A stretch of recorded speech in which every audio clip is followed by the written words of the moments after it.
এক তালাক রিয়ামণি, দুই তালাক রিয়ামণি, তিন তালাক রিয়ামণি। সবাই চুপ করেন, সবাই ঠিক আছে।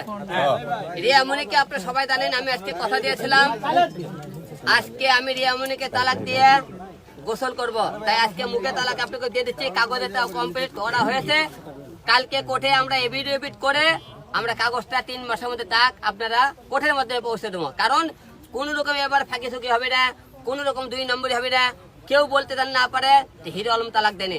তাই রিয়ামণিকে আবারও আপনাকে জনগণের সামনে প্রকাশ্যে তালাক দিচ্ছি। মেরে ফেলতে চাইছে।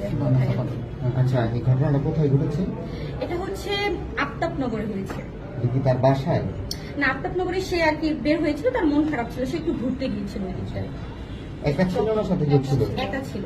একা ঘুরতে গিয়েছিল কোনো কাজে না নরমালি ঘুরতে? নরমালি সে একটা মানে মন খারাপ ছিল তো সে ঘুরতে গিয়েছিল। সে কি গাড়িতে ছিল না মানে হাঁটা অবস্থায় ছিল আর কি? কি রে ভাই, মানুষ কি বউ নিয়ে খায় না? সবাই কিন্তু বউ নিয়ে খায়। তোরা প্রমাণ করে দেশ কি জানস, তোরা অভিনয় করে খাস, কিন্তু তোকে জীবনটা মনে হয় যে অভিনয়।